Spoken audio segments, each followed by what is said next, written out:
जय माता दी भक्तजनों, आज हम नवरात्रि के तीसरे अध्याय का पाठ करेंगे। माँ दुर्गा की तीसरी शक्ति का नाम चंद्रघंटा है। नवरात्र उपासना में तीसरे दिन इन्हीं के विग्रह का पूजन और आराधना की जाती है। इनका स्वरूप परम शांतिदायक और कल्याणकारी है। इनके मस्तक में घंटे के आकार का अर्धचंद्र है। इसी कारण इन देवी का नाम चंद्रघंटा पड़ा।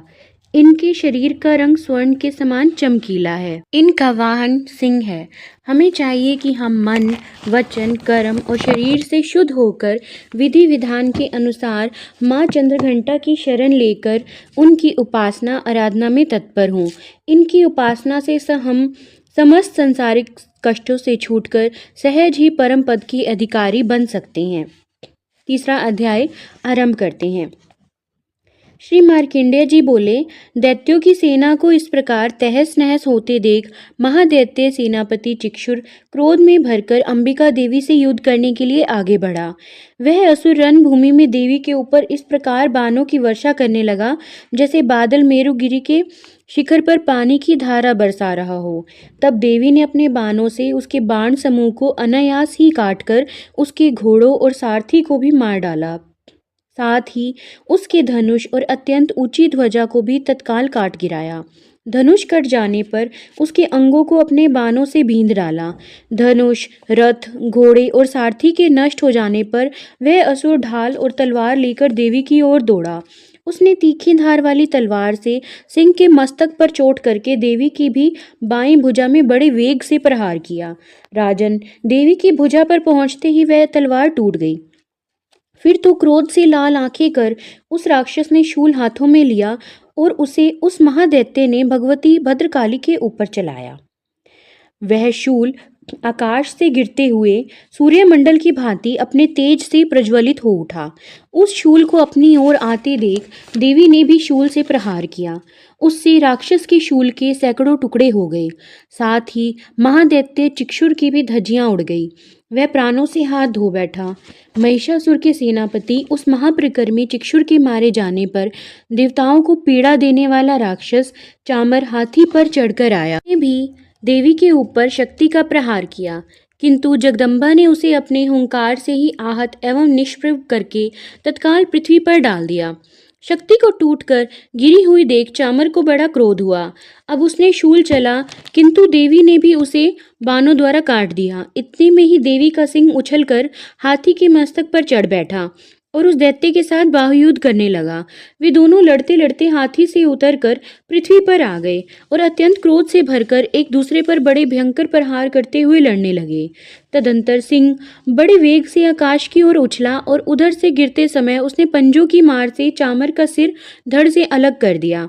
इसी प्रकार राक्षस उदर्ग भी शिला और वृक्ष आदि की मार खाकर रणभूमि में देवी के हाथों से मारा गया तथा दैत्य कराल भी दांतों, मुक्कों और थप्पड़ों की चोट से धाराशायी हो गया। क्रोध से भरी हुई देवी ने गदा की चोट से उद्वित दैत्य का कचूमर निकाल डाला। इसी प्रकार भिंदीपाल से वाशकल को तथा बाणों से ताम्र और अंधक को मौत के घाट उतार दिया। 3 नेत्रों वाली परमेश्वरी ने त्रिशूल से उर्गास्य, उर्गवीर्य तथा महाहनु नामक दैत्यों को मार डाला। तलवार की चोट से बिडाल के मस्तक को धड़ से काट गिराया। दुधुर और दुर्मुख इन दोनों दैत्यों को भी अपने बाणों से ही यमलोक भेज दिया। इस प्रकार अपनी सेना का संहार करते देख महिषासुर ने भैंसे का रूप धारण करके देवी के गणों को त्रास देना आरंभ किया। किन्हीं को थुथुन से मारकर, किन्हीं के ऊपर खुरों का प्रहार करके, किन्हीं किन्हीं को पूंछ से चोट पहुंचाकर, कुछ को सिंगों से विदीर्ण करके, कुछ गणों को वेग से, किन्हीं को सिंहनाद से, कुछ को चक्कर देकर और कितनों को निश्वास वायु के झोंकों से धराशाही कर दिया। इस प्रकार गणों की सेना को गिराकर वह असुर महादेवी के सिंह को मारने के लिए झपटा। इससे जगदम्बा को बड़ा क्रोध आया। उधर महापरिकर्मी महिषासुर भी क्रोध से भरकर धरती को खुरों से खोदने लगा तथा अपने सींगों से ऊंचे ऊंचे पर्वतों को उठाकर फेंकने और गरजने लगा। उसके वेग से चक्कर देने के कारण पृथ्वी क्षुब्ध होकर फटने लगी।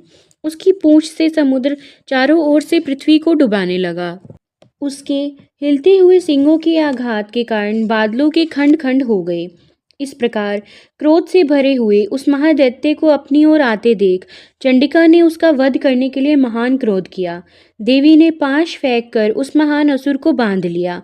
उस महासंग्राम में बंध जाने पर उसने भैंसे का रूप त्याग दिया और तत्काल सिंह के रूप में प्रकट हो गया।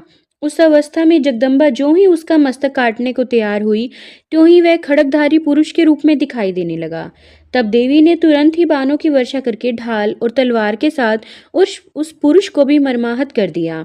इतने में ही वह महान गजराज के रूप में परिणित हो गया। तब वह अपनी सूंड से देवी के विशाल सिंह को खींचने और गरजने लगा। खींचते समय देवी ने तलवार से उसकी सूंड काट डाली। अब उस महादैत्य ने पुनः भैंसे का शरीर धारण कर लिया और पहले की भांति चराचर प्राणियों सहित तीनों लोकों को व्याकुल करने लगा। तब क्रोध से भरी हुई चंडिका बारंबार उत्तम मधु का पान करने लगी और लाल आंखें करके हंसने लगी। उधर से वह बल और पराक्रम के मद से उन्मुख हुआ राक्षस गरजने लगा और अपने सींगों से चंडी के ऊपर पर्वतों को फेंकने लगा।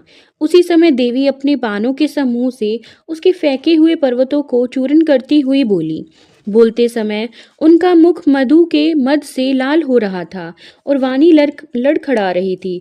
देवी ने कहा, अरे मूढ़, मैं जब तक मधु पीती हूँ तब तक तू क्षण भर के लिए खूब गरज ले। मेरे हाथ से यहीं तेरी मृत्यु हो जाने पर अब शीघ्र ही देवता भी गर्जना करेंगे। श्री मार्कंडेय जी बोले। ऐसा कहकर देवी उछली और उस महादैत्य के ऊपर चढ़ गई। फिर अपने पैर से उसे दबाकर उन्होंने शूल से उसके कंठ में आघात किया। उनके पैर से दबा होने पर भी महिषासुर अपने मुख से दूसरे रूप में बाहर आने लगा। अभी आधे शरीर से ही वह बाहर निकलने पाया था कि देवी ने अपने प्रभाव से उसे रोक दिया। आधा निकला होने पर भी वह महादैत्य देवी से युद्ध करने लगा। तब देवी ने बहुत बड़ी तलवार से उसका मस्तक काट गिराया। फिर तो हाहाकार करती हुई दैत्यों की सारी सेना भाग गई और संपूर्ण देवता प्रसन्न हो गए। देवताओं ने दिव्य महर्षियों के साथ दुर्गा देवी का स्तवन किया। गंधर्वराज गाने लगे और अप्सराएं नृत्य करने लगी। जय माता दी। तीसरा अध्याय संपन्न हुआ।